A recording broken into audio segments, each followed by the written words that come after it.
Hey, what's up everyone? Today, we're going to talk about the 5 things you need to know before you purchase your IKEA kitchen. So let's get started.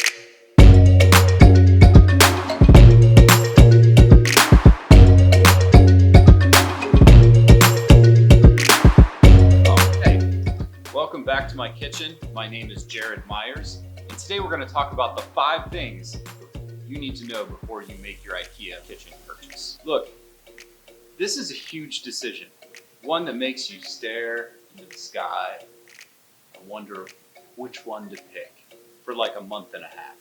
You need to take your time in this decision.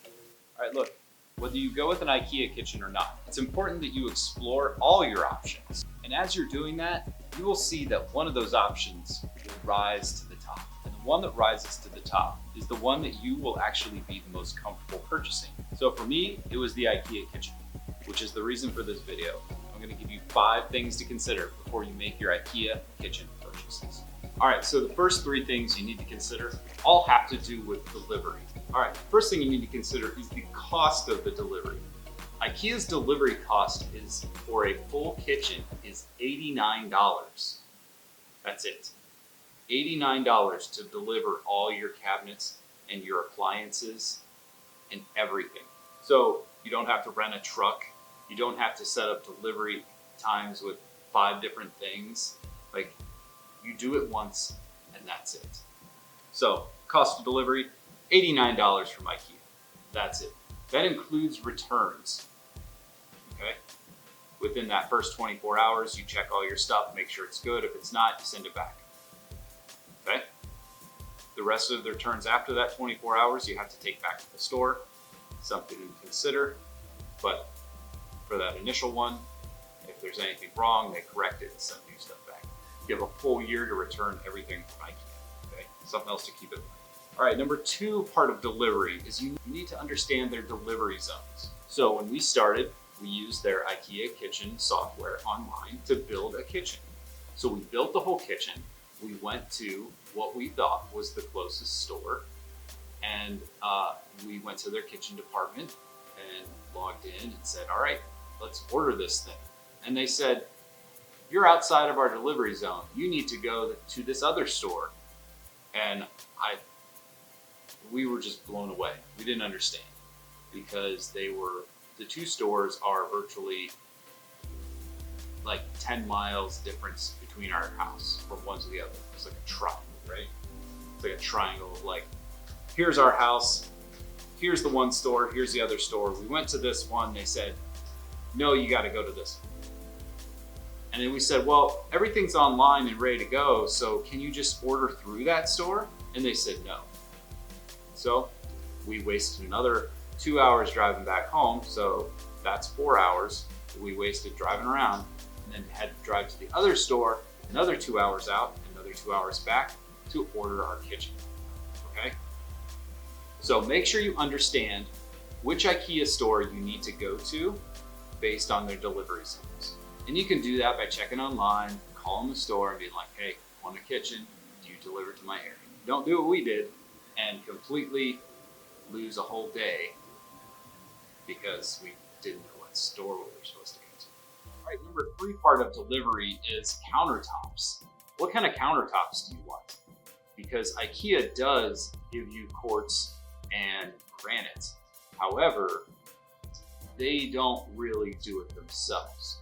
So what happens with IKEA with countertops that are outside of their laminate and butcher block is what they do is they basically source it out to local people. So there's a local granite guy or a local quartz guy, and basically they sub the work out to them, which is fine. I don't have a problem with that. I'd rather have people that are pros and experts at their craft, supplying me with that. So that's perfect. However, what you need to keep in mind, again, is delivery zones. All right, so I was talking about those 2 stores, right? The countertops at the one store, we wanted quartz. They said they would deliver 75 miles, and I think we were 80. So we couldn't get countertops from them. And then we went to the store that we were supposed to order our kitchen from. They said their delivery zone was 15 miles. That's it for a countertop, just 15 miles. So we could not order a quartz countertop from IKEA. They wouldn't deliver to us. So that's something to keep in mind. If you're gonna have a quartz countertop granite, you need to make sure that basically you're gonna go through your own local person, or if you're within that delivery zone, you can use it. That's the first 3 tips, and they're all about delivery. It's very important to understand what's going on with delivery. I just want to make sure you understood those, and so that way it's easier for you and you don't waste time.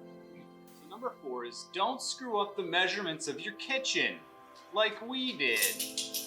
All right, so in the software, you put in the width and the depth, right, of your kitchen, and you know where your kitchen is, you know where your sink is, and you know where your oven is, and your stovetop, and your island. You know, you have that all down, right? Well, the one thing that we screwed up is that you need to also do height and pay attention to it. For most people, this isn't going to matter, okay? But for us, it did. So when we went to order, we ordered 90-inch cabinets because from over there, those tall cabinets, we measured the wall and it said 92.5 from floor to ceiling. So we thought we would order the 90-inch cabinets. That was wrong. So with the cabinets, add another 4 inches for the kick plate and for the stands underneath that it raises up 4 inches. So now our cabinets were too tall, but we did order the 90-inch ones. Cabinets came in and we had to send them back. And I had to spend 4 hours on the phone talking to a person trying to make sure that I knew which boxes went back, because there's 100 boxes here. I had to decide which boxes went back and move and separate, figure out which ones go where. And then on top of that, I needed to make sure that I reordered 80-inch cabinets that were correct. And then I needed to change some of the doors and some of the drawers.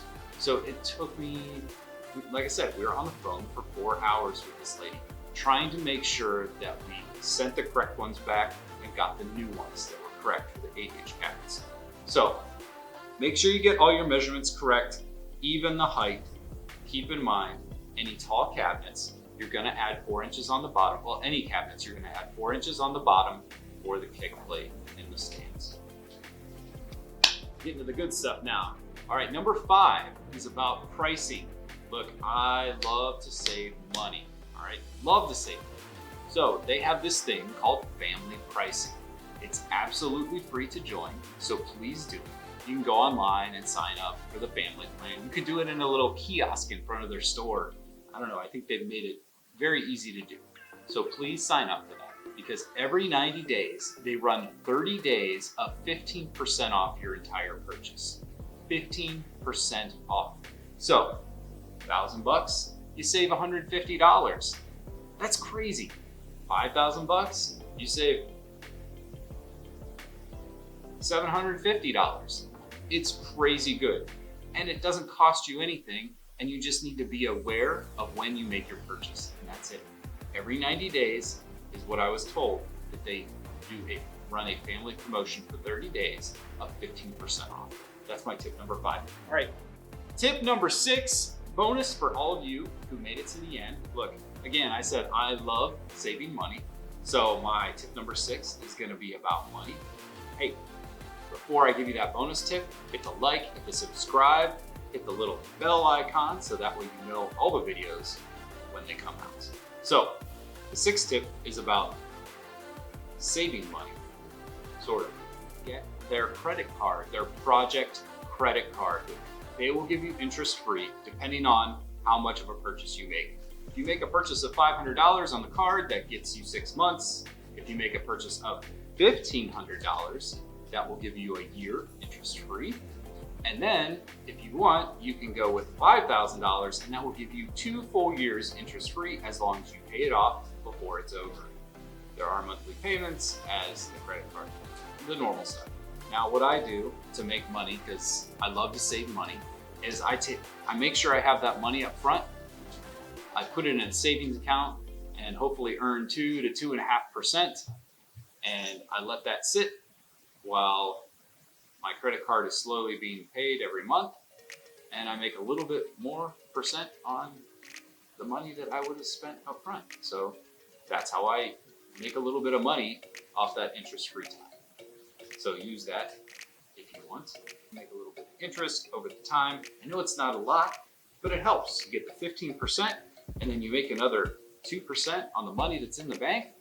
I mean, you're doing really good, right? So that is how I make a little bit of money with my interest-free cards or purchases. I make sure I have the cash up front, stick it in the savings account, and make money until it's time to pay it off. Okay, so that's gonna wrap it up. You got 5 tips plus the bonus about what you need to do and consider before you make your IKEA purchase to save you money, save you time, and even make you a little money if you do it right. I hope that you found these tips helpful, and I hope you join me for the next one. So until the next one, see ya.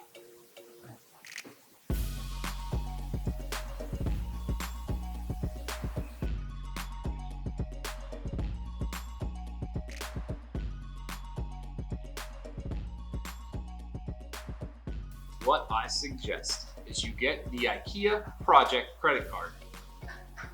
My dog's drinking water, can you hear it?